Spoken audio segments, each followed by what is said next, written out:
Marcus wiped the grease from his hands as another tremor shook the mining station.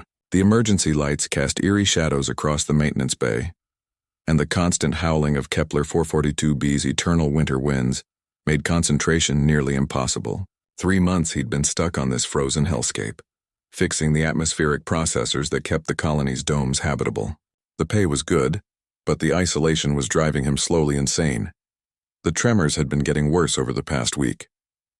At first, the colony administrators insisted it was just seismic activity from the deep mining operations, but Marcus knew machinery vibrations when he felt them. This was something else entirely, something alive. He was calibrating the thermal regulators when he heard it, a sound that made his blood freeze, not the mechanical grinding of broken equipment or the whistle of wind through damaged seals, but a cry, high-pitched, desperate, and undeniably organic. Marcus grabbed his emergency beacon and thermal scanner, pulling on his insulated worksuit despite the relative warmth of the maintenance bay. The sound came again, closer this time, and definitely from outside the dome. Marcus hesitated at the airlock controls. Colony protocol was clear: no unauthorized surface activity during storm conditions. The surface temperature was hovering around -40 Celsius, and visibility was near zero due to the constant snow squalls. But that cry, it sounded like something in pain. His conscience won over his common sense. Marcus cycled through the airlock and stepped into the howling white nightmare beyond the dome. The wind immediately tried to knock him down, and snow pelted his visor so hard he could barely see 3 feet ahead. He followed his thermal scanner's readings, the device picking up a heat signature approximately 50 meters northeast of his position. What he found defied everything he thought he knew about xenobiology. Partially buried in a snowdrift, struggling weakly against the accumulating powder, was a creature roughly the size of a large dog. Its scales shimmered with an inner luminescence that cut through the storm's gloom, and despite being obviously hypothermic, it radiated more heat than should have been possible for its size. The creature's head was distinctly reptilian, with large, intelligent eyes that fixed on Marcus with unmistakable hope. A dragon. An actual living dragon hatchling. Marcus didn't waste time questioning the impossibility of the situation. The creature was dying, and every second mattered. He scooped it up, surprised by how light it felt despite its size, and rushed back toward the dome. The hatchling's breathing was shallow and rapid, its internal heat fading fast. Once inside the maintenance bay, Marcus cranked up the thermal output and began a careful examination. The dragon's scales were unlike anything in the xenobiology databases. They seemed to channel and amplify thermal energy, but the creature's natural heating system was failing. Marcus recognized the signs of severe hypothermia in any species: lethargy, irregular breathing, and the telltale blue tinge around the extremities where circulation was shutting down. Working with the same methodical precision he applied to broken machinery, Marcus rigged up a heating apparatus using spare thermal coils and power cells. He carefully positioned the dragon within the warming field, monitoring its vital signs through his medical scanner. Slowly, painstakingly, the creature's core temperature began to rise. As warmth returned to its body, the dragon's eyes grew brighter, more alert. It attempted to sit up, wobbled, then fixed Marcus with a stare so intense and intelligent that he felt a chill despite the heated bay. This wasn't just an animal. There was consciousness here, awareness, and something that looked remarkably like determination. The dragon opened its mouth and emitted a series of complex vocalizations. Not random sounds, but clearly structured communication. Marcus activated his universal translator, hoping the AI could make sense of the patterns, but the device remained silent. The language was too alien, too new. Then the dragon did something that made Marcus question his sanity. It struggled to its feet, walked to the maintenance terminal, and began manipulating the holographic interface with surprising dexterity. Icons flashed across the screen as the creature navigated through technical schematics with obvious purpose. A 3-dimensional map of the local terrain appeared, and the dragon pointed with one clawed digit at a location approximately 20 kilometers north of the colony. The area was marked as geologically unstable and off-limits to surface operations. But the dragon kept pointing, its vocalizations becoming more urgent, more desperate. Marcus enhanced the map display and felt his blood run cold.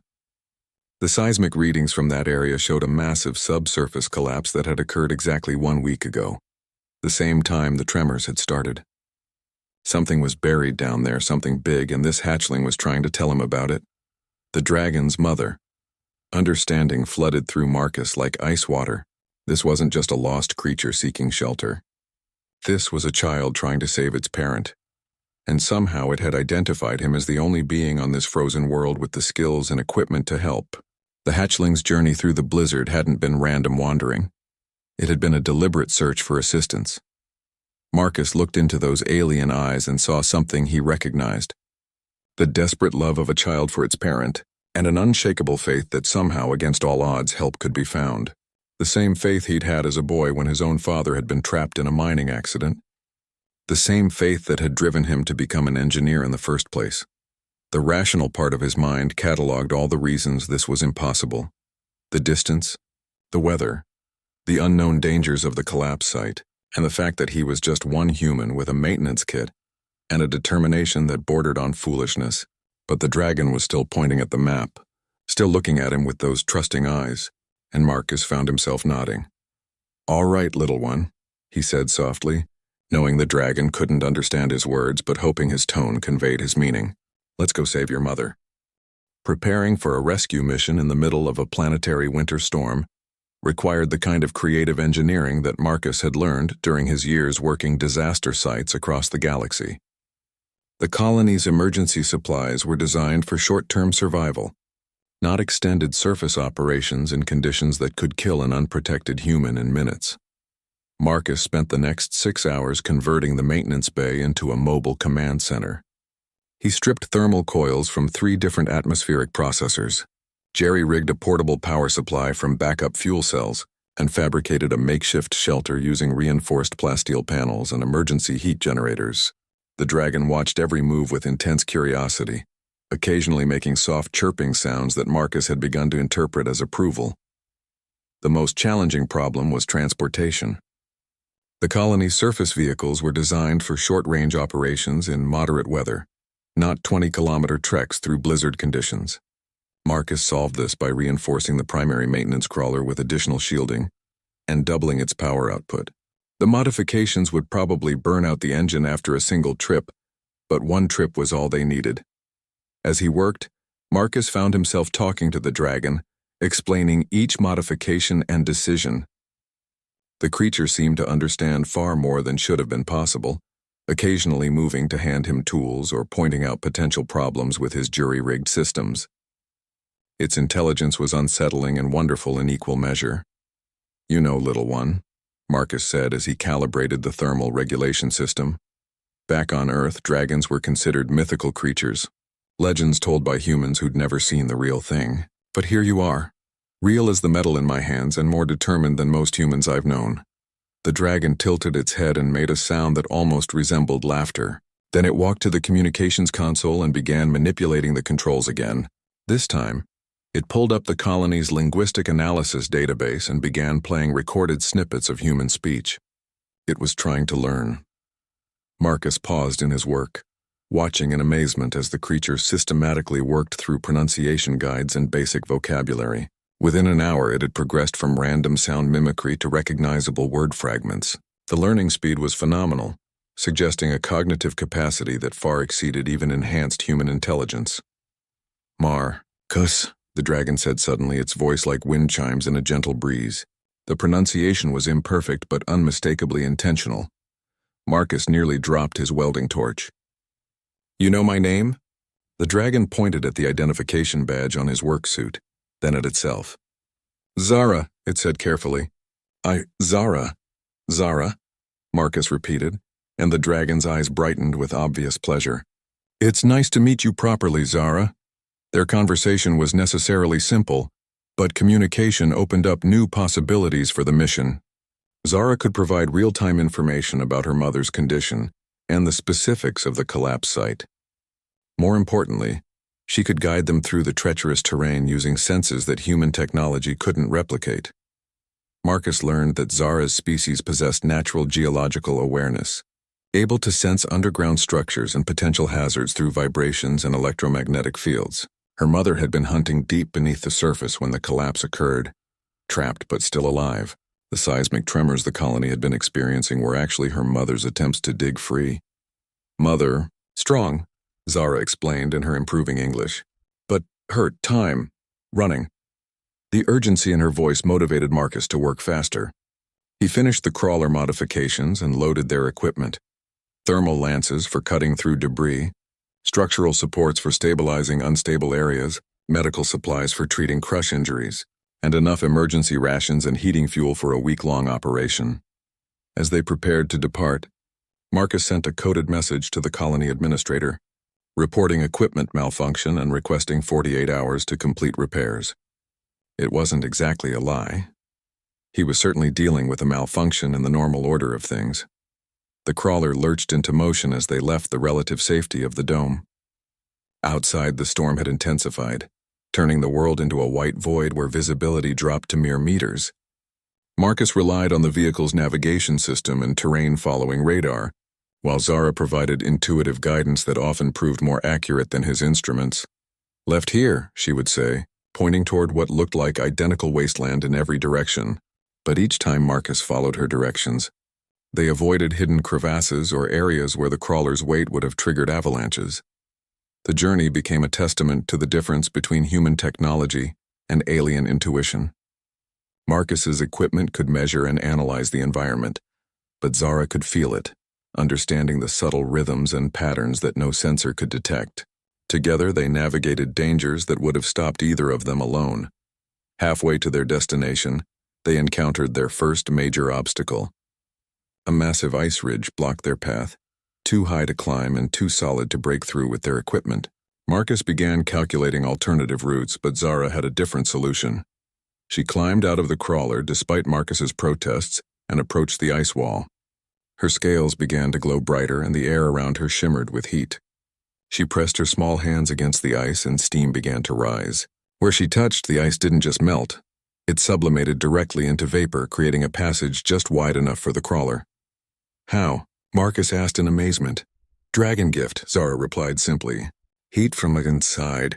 Mother teat before." Her voice trailed off, and Marcus saw the pain in her eyes.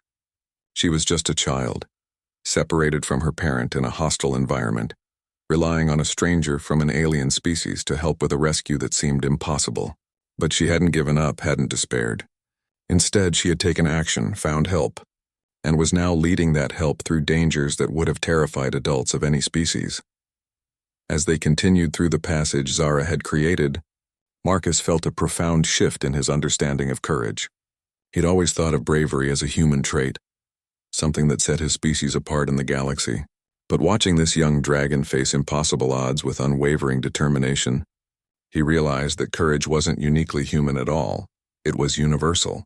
The coordinates were getting closer, and through the howling wind, Marcus could hear something new, a deep, rhythmic pounding that seemed to come from beneath the earth itself.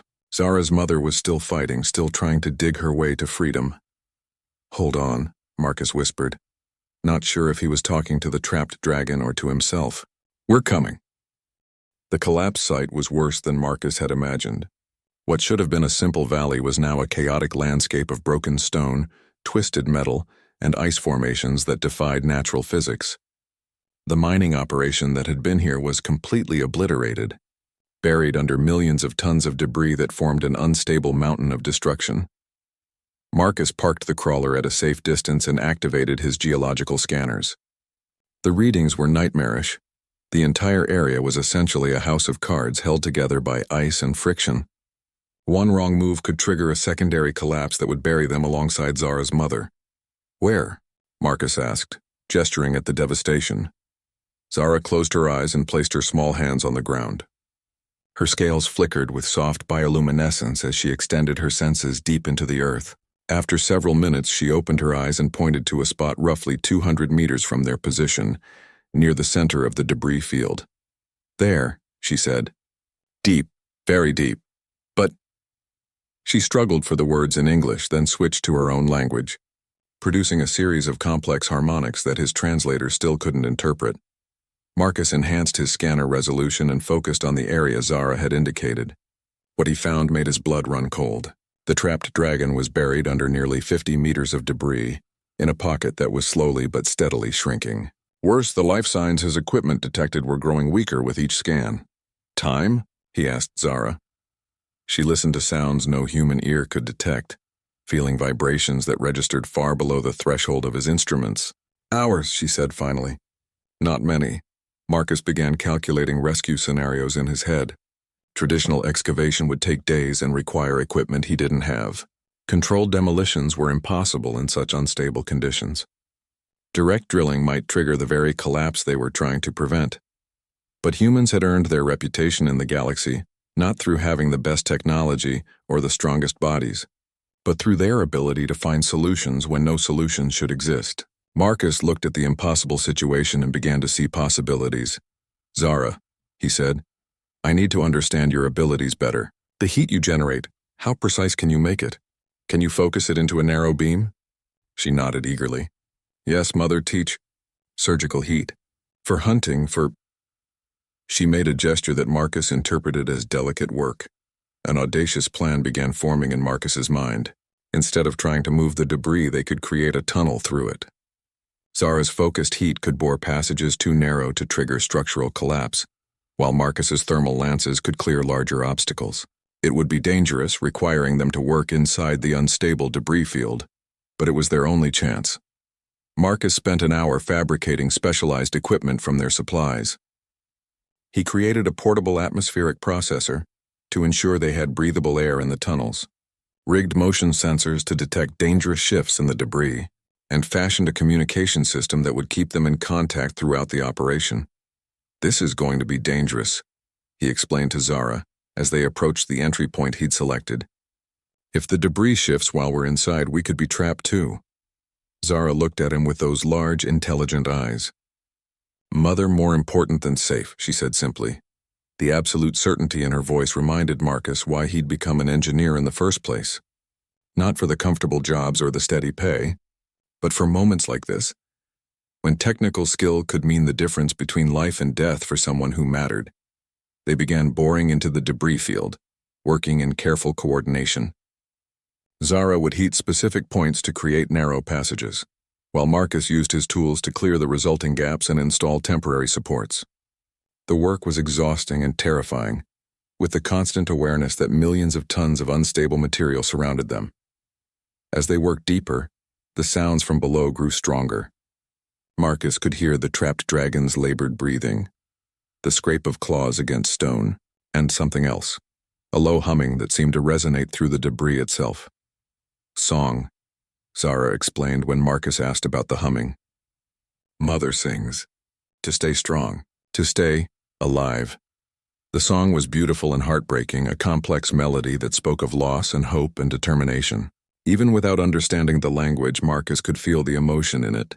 A mother calling to her child, refusing to give up despite impossible circumstances.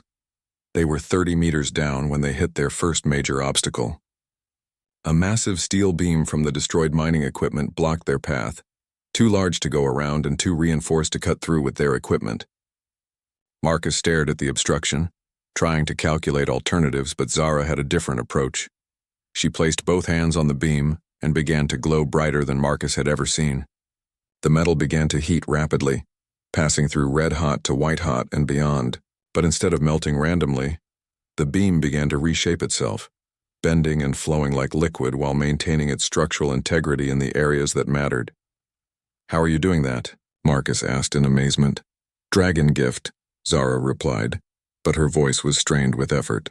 Heat and shape very hard, very tired. Marcus realized that Zara wasn't just generating heat. She was manipulating matter at the molecular level, using thermal energy to restructure the metal's crystalline matrix. It was technology beyond anything humans had achieved, yet she wielded it as naturally as breathing. The beam reformed into an archway, creating a passage while actually strengthening the tunnel around them. But the effort had clearly exhausted Zara. Her scales had dimmed and she was breathing heavily. Rest, Marcus said firmly. I'll clear the next section, but Zara shook her head. Mother close. Very close, I feel her, she was right. Marcus's scanners showed they were less than 10 meters from the pocket where the adult dragon was trapped. But those 10 meters included the most unstable section of the debris field. an area where the slightest vibration could bring everything crashing down.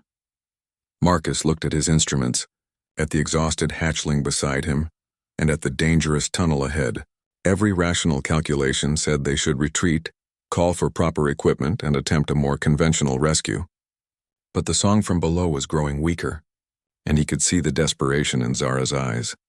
Sometimes, Marcus thought, the most human thing you could do was to ignore the rational calculations and push forward anyway.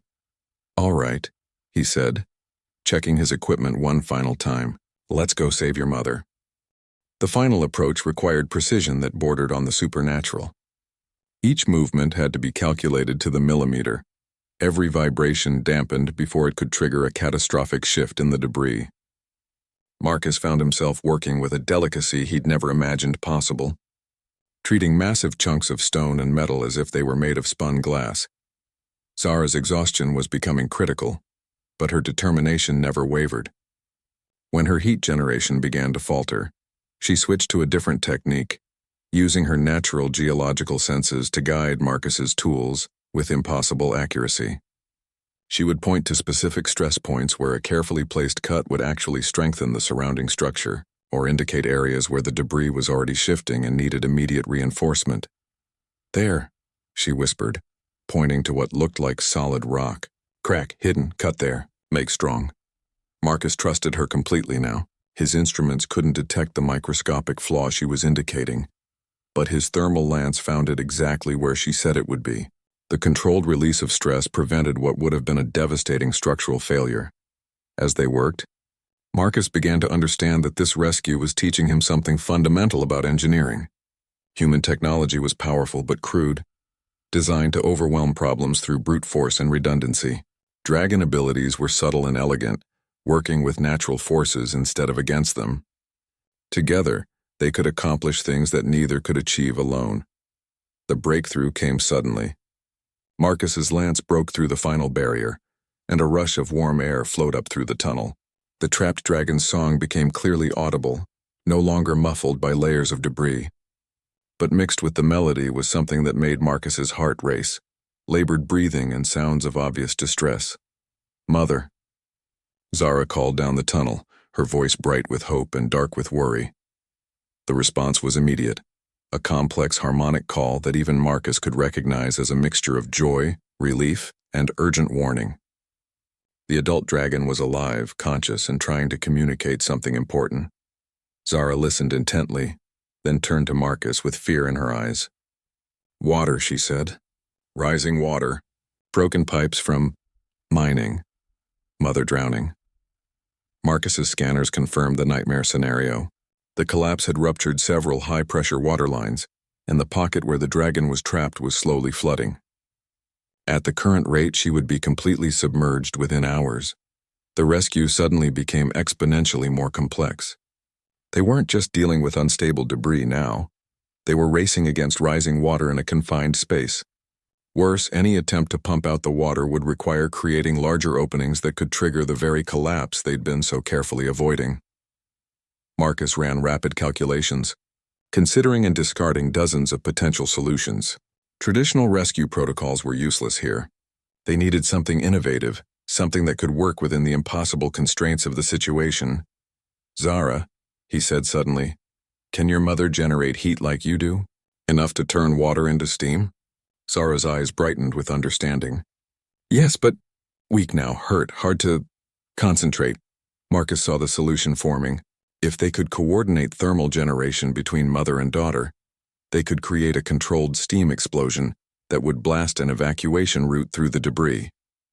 The trick would be timing it perfectly to direct the force upward instead of sideways, using the steam pressure to clear their path while the expanding gas provided structural support for the tunnel walls. It was insane. It was impossible. It was the most human solution Marcus could imagine.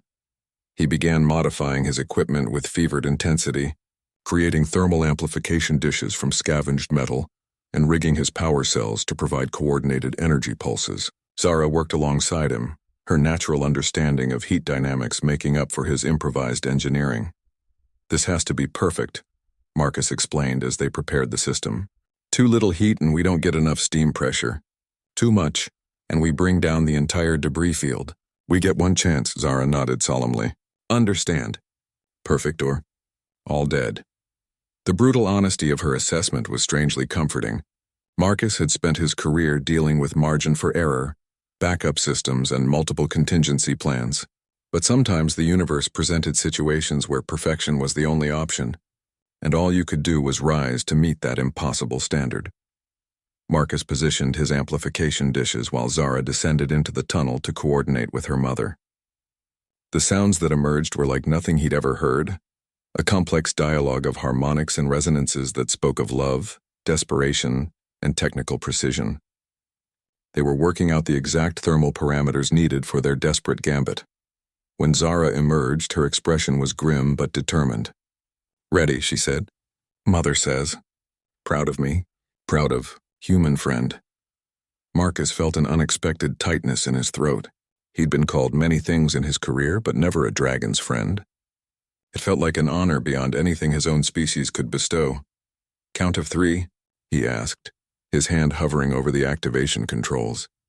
Zara placed her small hands on the thermal amplifiers, her scales beginning to glow with increasing intensity.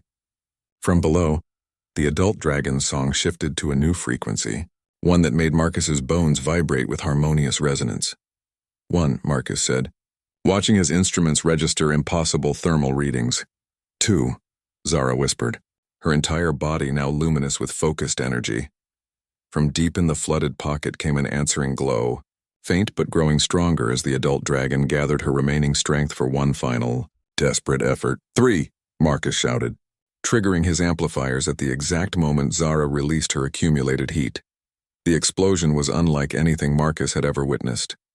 Instead of the chaotic destruction he'd expected, the steam eruption was precisely controlled, boring upward through the debris like a thermal drill. Superheated water vapor cleared their escape route, while the expanding gas provided exactly the structural support needed to prevent collapse. For a moment that stretched into eternity, the entire debris field hung in perfect balance.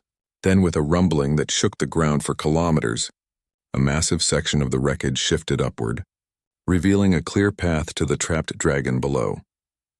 At the bottom of their improvised shaft, partially submerged but very much alive, lay the most magnificent creature Marcus had ever seen. The adult dragon was easily 3 times Zara's size, her scales a deep emerald that flickered with inner fire despite her obvious injuries. Her eyes, so similar to her daughter's, fixed on Marcus with an expression he could only describe as profound gratitude. Hello, Mother, Zara called down in her own language, and the adult dragon's response was pure joy-given voice, but their celebration was premature. Marcus's structural scanners were screaming warnings.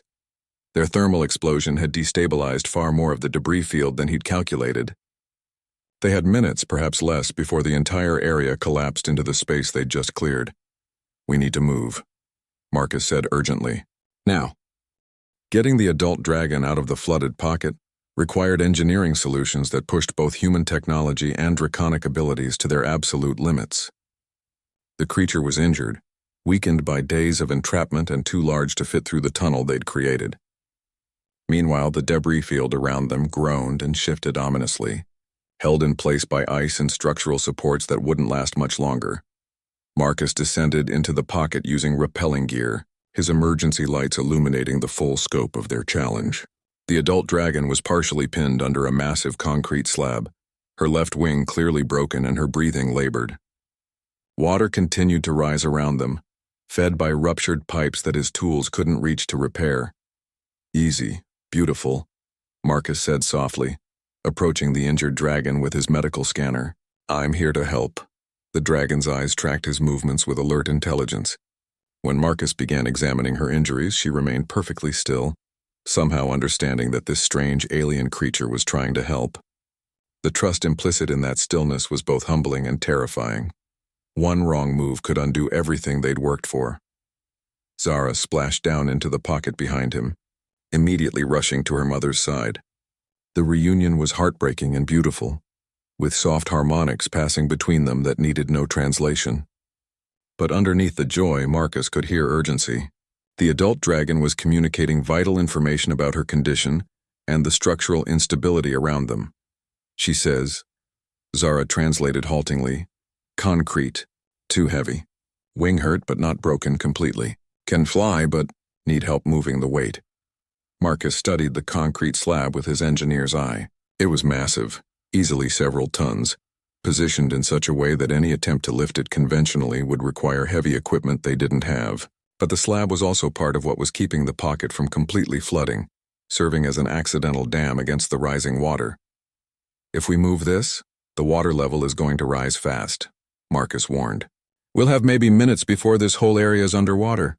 The adult dragon spoke again, her voice weak but determined. Zara listened, then looked at Marcus with something like awe in her eyes. Mother says, she understands. Says you, remarkable. Human species, remarkable. Never seen creatures work so hard to save stranger. Marcus felt heat rise in his cheeks. We're not strangers anymore, he said simply. He began rigging a hydraulic lifting system using his emergency equipment, while Zara coordinated with her mother to position thermal support points that would prevent the concrete from crushing them if his improvised jack failed. The work required absolute precision. They were essentially performing emergency surgery in a flooding basement while a mountain of debris threatened to fall on their heads. The adult dragon, despite her injuries and exhaustion, proved to be an invaluable partner in the operation. Her geological senses were far more developed than Zara's, allowing her to predict exactly how the concrete would shift when they began lifting it. She guided Marcus's placement of support struts with subtle movements of her good wing, her experience evident in every decision. Now, Marcus said, his hand on the hydraulic controls. Everyone ready? The dragons replied in harmony, their voices blending into something that sounded like a battle hymn. Marcus triggered the lift. The concrete slab rose with agonizing slowness, water immediately rushing into the space beneath it. The adult dragon began working herself free, using her good wing and powerful legs to push against the lifting slab. Marcus adjusted his hydraulic pressure constantly, compensating for shifting weight distribution as the dragon moved. Halfway through the extraction, disaster struck. One of Marcus's improvised support struts buckled under the enormous weight, and the concrete slab began to shift sideways. If it fell, it would crush all three of them instantly. The adult dragon reacted with reflexes that spoke of millennia of evolutionary refinement. She pressed her good wing against the failing support, using her own body as a living buttress while Zara added her thermal strength to reinforce the metal. Together, mother and daughter held back several tons of concrete while Marcus frantically repositioned his equipment. Got it, Marcus shouted as his replacement strut locked into place. You can let go. But when the dragon stepped away from the concrete, Marcus saw that the effort had cost them dearly. The adult dragon was breathing heavily, her injuries clearly worsened by the strain. Zara's scales had dimmed to almost nothing, her small body pushed beyond its limits. Worse, the water level had risen dramatically during the extraction. They now had less than 10 minutes before the pocket would be completely submerged, and the adult dragon was too weak to make the climb out on her own. Marcus looked at his remaining equipment, at the exhausted dragons, and at the rising water that would soon claim all their lives. Everything rational said they'd run out of options. But Marcus had learned something important during this rescue. Sometimes the most human response to an impossible situation was to make it possible anyway. Zara, he said, how much heat can you and your mother generate together if you had an amplification system? She looked confused. Much heat, but why? Marcus was already breaking down his hydraulic system, repurposing the components into something that had never been built before, a thermal rocket. If they couldn't climb out of the pocket, they would blast out instead. We're going to fly, he said, his hands working with desperate speed. All three of us. The concept was insane even by his standards. Using dragonfire as rocket propulsion, with a human engineer and his improvised equipment as the guidance system. But as Marcus rigged thermal focusing nozzles and stabilization fins from scavenged materials, he realized it might actually work. The adult dragon watched his preparations with obvious interest, occasionally making suggestions through Zara that improved his design. It became clear that dragons understood propulsion physics intuitively, having spent their evolution mastering flight through controlled thermal manipulation. Mother says, Zara translated, design good but need synchronization. Heat must be perfect timing. Perfect direction. Marcus nodded, creating a simple control system that would coordinate dragon fire with his mechanical stabilizers. It was the ultimate fusion of biological and technological capabilities, each compensating for the other's limitations. The water was lapping at the adult dragon's chest when they finished their preparations. Marcus strapped himself to his improvised flying machine, while the dragons positioned themselves at the thermal focus points. Around them, the debris field groaned with increasing instability. "This is either brilliant or suicide," Marcus muttered, then looked at his dragon partners. "Ready?" Their response was twin columns of controlled fire that lit up the pocket like a star being born. Marcus's stabilizers kicked in, and suddenly they were rising through the shaft they'd created, accelerating upward on wings of superheated air. It was the most terrifying and exhilarating experience of Marcus's life. For 30 seconds, a human being flew alongside dragons, carried by their fire and guided by their ancient understanding of aerial dynamics. The debris field fell away beneath them as they burst through to the surface, escaping the collapsing pocket with moments to spare. They landed in the snow beyond the collapse zone, a tangle of engineer and dragons that slowly sorted itself out into 3 very tired but very alive beings. Behind them, the debris field settled with a thunderous roar as the pocket they'd just escaped disappeared forever beneath tons of rubble. Marcus lay in the snow, staring up at the storm-darkened sky, and laughed. They'd done it. Against every rational calculation, they'd actually done it. Beside him, the adult dragon was breathing more easily now that she was free from the constricting pocket. Her wing was definitely injured, but Marcus could see it was already beginning to heal with the remarkable regenerative abilities her species possessed. Zara had curled up against her mother's side, finally allowing exhaustion to claim her after days of desperate worry. "We did it," Marcus said softly, still hardly believing their success. "We actually did it." The adult dragon turned her great head toward him and spoke in her musical language. Even without translation, Marcus could hear the gratitude and respect in her voice. But when Zara stirred to translate, the words were far more profound than he'd expected. "Mother says, you are first non-dragon to earn honor bond. She says human courage is like dragonfire, different but same strength." Marcus felt tears freeze on his cheeks as the meaning sank in. He'd just been formally adopted into a dragon family, an honor that probably no human in history had ever received. But more than that, he'd discovered something about his own species that filled him with pride. Humans might not breathe fire or sense geological structures or possess any of the magnificent abilities that dragons wielded so naturally, but they had something equally valuable: the stubborn refusal to accept that any problem was truly unsolvable. When faced with impossible odds, humans didn't calculate the probabilities of failure. They calculated the requirements for success and then found a way to meet them. As they rested in the snow recovering from their ordeal, Marcus began planning their return journey. The storm was finally beginning to ease, and his modified crawler still had enough power to get them back to the colony. But first, they all needed medical attention and rest.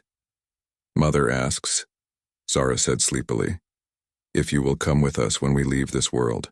Dragon Clan would honor your presence." Marcus looked up at the clearing sky, where the first stars were becoming visible through the dissipating clouds. Somewhere out there among those stars were worlds where dragons soared through alien atmospheres, where the impossible was routine, and where a human engineer might find challenges that would test every skill he possessed. "I'd be honored," he said, and meant it completely. The journey back to the colony became a different kind of adventure entirely. With the immediate crisis resolved, Marcus found himself in the unique position of being the first human to engage in extended social contact with dragons. The adult dragon, who Zara introduced as Thissa, possessed a wisdom and knowledge that spanned centuries of experience across dozens of worlds. As they traveled through the clearing storm, Thissa shared stories of her people through Zara's improving translations. Dragons, Marcus learned, were not the solitary creatures that human mythology suggested. They were actually explorers and engineers in their own right, traveling between worlds to study geological formations and help younger species develop sustainable technologies. Thissa had come to Kepler 442b to investigate unusual crystalline formations in the deep caves, formations that could revolutionize energy storage if properly understood. The mining operation, Marcus realized, it was destroying something important, wasn't it? This's response, filtered through Zara, was measured but sad. Mother says, humans often see resources where dragons see art. The crystals were growing for millions of years. Each formation was unique song in stone. Mining destroyed countless songs. Marcus felt a deep shame wash over him. The colony had been so focused on extracting valuable minerals that they'd never considered they might be destroying something irreplaceable. It was a sobering reminder that technological advancement without wisdom could be more destructive than beneficial. But Thysa wasn't finished. Through Zara, she explained that the collapse hadn't been an accident. It had been her attempt to prevent further destruction of the crystal formations. She had used her geological abilities to trigger a controlled cave-in that would make the area too dangerous for continued mining. She had never intended to become trapped herself. She sacrificed herself to save something beautiful, Marcus said, understanding flooding through him, even knowing it might cost her life. Zara nodded solemnly. Dragon way. Some things. More important than one life. The conversation gave Marcus a new perspective on the rescue they'd just completed. He hadn't just saved a life. He'd preserved knowledge and wisdom that could benefit countless worlds. Thysa's understanding of geological engineering was beyond anything humans had achieved, and her willingness to share that knowledge represented an opportunity for cooperation between species. As they neared the colony, Marcus found himself dreading the explanations he would have to give. How could he possibly describe what had happened without sounding completely insane? Who would believe that he'd spent 2 days performing emergency engineering with dragons, culminating in a thermal rocket escape from a collapsing mine? His concerns proved unnecessary. The colony's long-range sensors had detected their improvised thermal rocket launch, and the energy readings were unlike anything in the databases. When Marcus's crawler appeared on the horizon carrying 2 dragons, the scientific community went into a frenzy of excitement. Dr. Sarah Chen, the colony's xenobiology specialist, was practically vibrating with enthusiasm as she examined Thysa's injuries. The cellular regeneration rate is extraordinary, she explained to Marcus as she worked. Her wing should be fully healed within days, not the weeks or months we'd expect from any other species. Thysa endured the medical attention with patient dignity, though Marcus could tell she was amused by the human's fascination with abilities she considered perfectly normal. When Dr. Chen began asking questions about dragon physiology through Zara's translation, Thysa's responses revealed an understanding of biology that made human medical science look primitive by comparison. She wants to know, Zara translated, if human doctors have learned to sing healing into bones yet. Dr. Chen looked confused. Sing healing into bones? Thysa demonstrated, humming a complex melody while gently touching her injured wing. Where her claws made contact, Marcus could actually see the bone structure realigning itself, knitting together in real time. The frequencies she was producing were somehow stimulating cellular regeneration at the molecular level. Bioharmonic medicine, Dr. Chen breathed, her eyes wide with wonder. She's using specific sound frequencies to trigger healing responses. This could revolutionize how we treat injuries.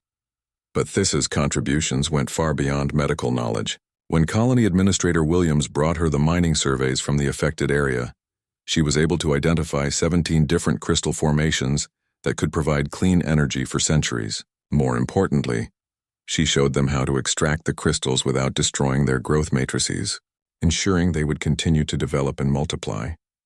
If humans work with crystals instead of against them, Zara translated Thysa's explanation, both species benefit. Crystals grow stronger, humans get more energy, planet stays healthy.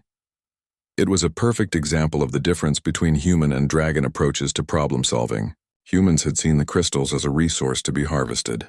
Dragons saw them as a partnership to be cultivated. The end result was the same, abundant clean energy, but the dragon method was sustainable across geological timescales. As word of their collaboration spread throughout the colony, Marcus found himself at the center of something much larger than a simple rescue mission.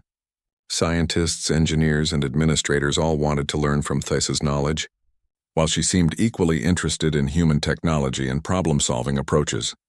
Mother says, Zara told him during one of their planning sessions, humans think in straight lines very fast. Dragons think in circles very deep together, maybe think in spirals, both fast and deep. The metaphor was surprisingly accurate. Human technology excelled at rapid development and practical application, while dragon knowledge emphasized long-term stability and ecological integration. Projects that had seemed impossible with purely human resources became achievable when dragon insights were added to the mix. 3 days after their return, Marcus received the assignment he'd been hoping for and dreading in equal measure. Colony Command wanted him to serve as the primary liaison for an expanded cooperation program with This's people. The work would involve traveling to other worlds, studying dragon engineering techniques, and developing hybrid technologies that combined the best of both species' capabilities.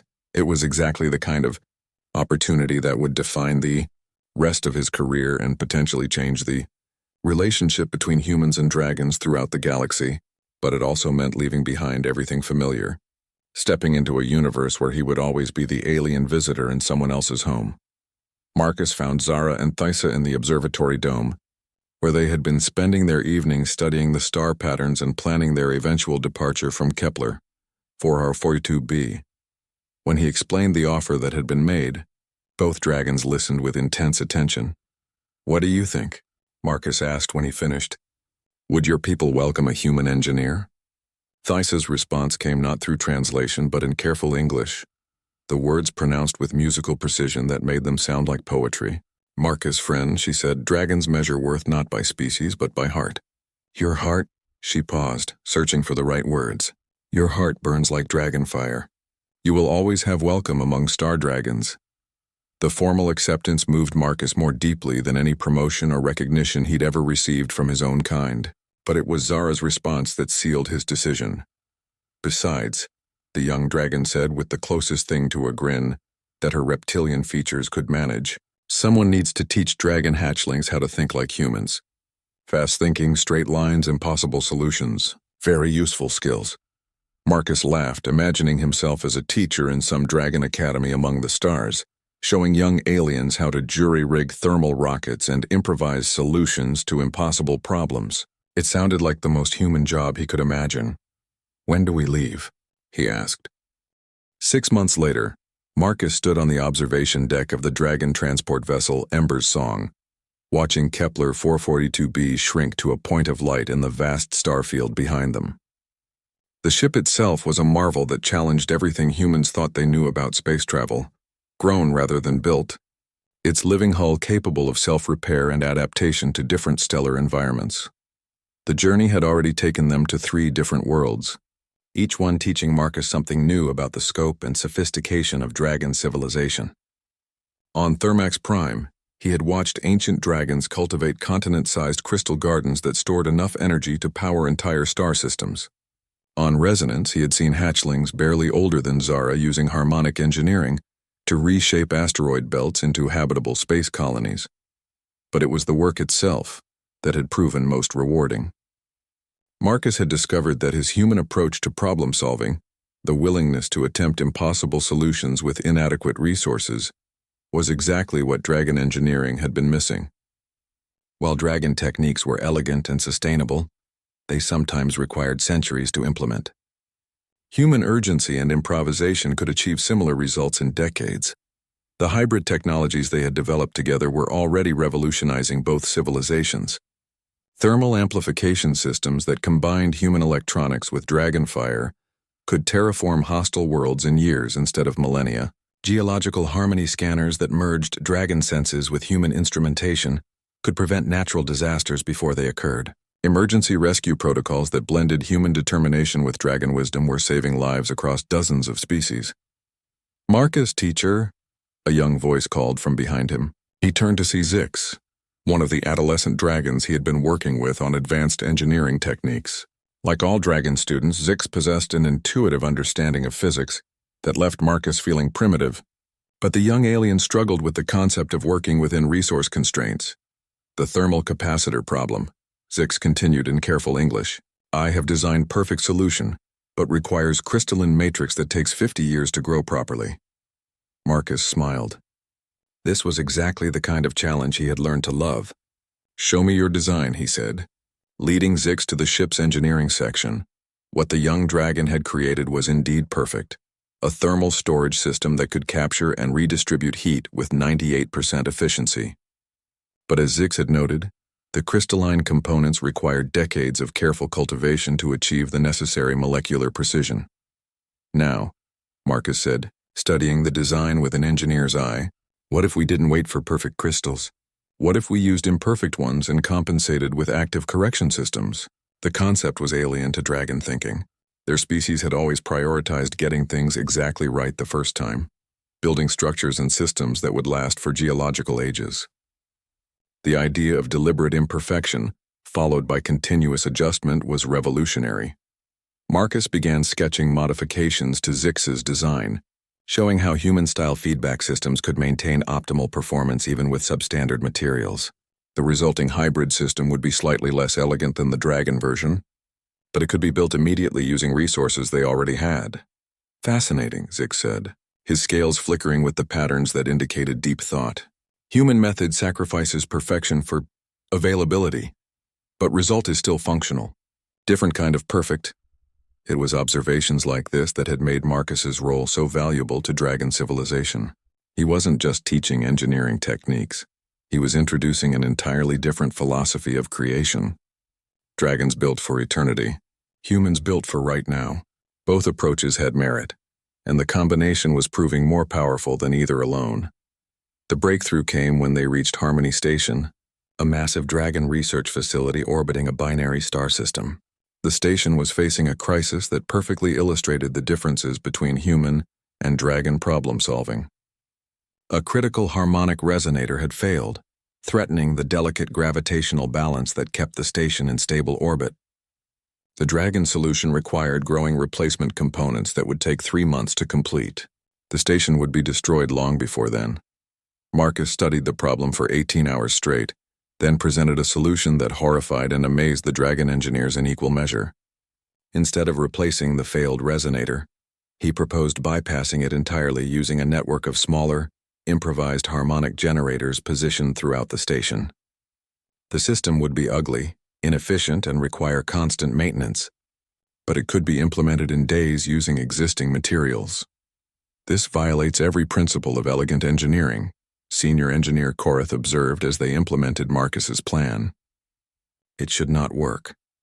But it does work, Marcus replied, watching his jury-rigged system successfully maintain orbital stability. Sometimes the best solution isn't the most elegant one. Sometimes it's the one that gets the job done with what you have available. The success of the Harmony Station rescue marked a turning point in dragon-human cooperation.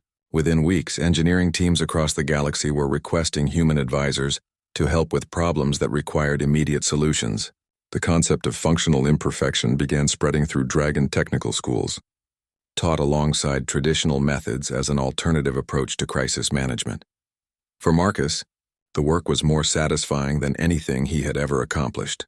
Each problem required him to find new ways to bridge the gap between human urgency and dragon wisdom, creating solutions that neither species could have developed alone. He was helping to forge a new kind of engineering that combined the best aspects of both civilizations. But perhaps more importantly, he had found a family among the stars. Zara had grown into a capable young engineer in her own right, often working alongside Marcus on particularly challenging projects. Thysa had become his closest collaborator, her centuries of experience providing the perfect complement to his innovative thinking. Together, they had published several papers on hybrid engineering, techniques that were considered groundbreaking by both human and dragon academic institutions as Ember's Song approached their next destination, a world where human colonists were struggling with environmental challenges that dragon techniques might solve. Marcus reflected on the journey that had brought him here. It had started with a simple rescue mission, one human with basic tools trying to save a trapped creature in impossible circumstances. But it had become something much larger. Proof that the universe was big enough for different kinds of intelligence to work together, each contributing their unique strengths to solve problems that neither could face alone. Humans brought urgency, creativity, and the stubborn refusal to accept failure. Dragons brought wisdom, patience, and the deep understanding that came from thinking in geological timescales. Marcus' friend, Thysa said, joining him at the observation deck as their destination grew larger in the viewscreen. Ready for next impossible rescue? Marcus smiled, checking his equipment one final time. In the months since leaving Kepler 442b, he had helped stabilize collapsing space stations, prevented volcanic disasters, and even assisted in the successful hatching of a dragon clutch on a world where the atmospheric composition should have made it impossible. Each challenge had been declared impossible by conventional thinking. Each had been solved through the application of human determination combined with dragon knowledge. It was becoming clear that impossible was simply another engineering parameter to be worked around. Always ready, Marcus replied, watching the new world grow larger in the view screen. Somewhere down there, human colonists were facing challenges that seemed insurmountable with the resources they had available. But Marcus had learned something important during his time among the dragons. With the right combination of knowledge, determination, and willingness to attempt the impossible, there was no problem that couldn't be solved. After all, he was human. Making the impossible possible was what his species did best. As Ember's song entered the planet's atmosphere, Marcus began mentally cataloging the tools and techniques he might need for whatever crisis awaited them. But he wasn't worried. Whatever they found down there, they would find a way to fix it. Together, humans and dragons could accomplish anything, even the impossible.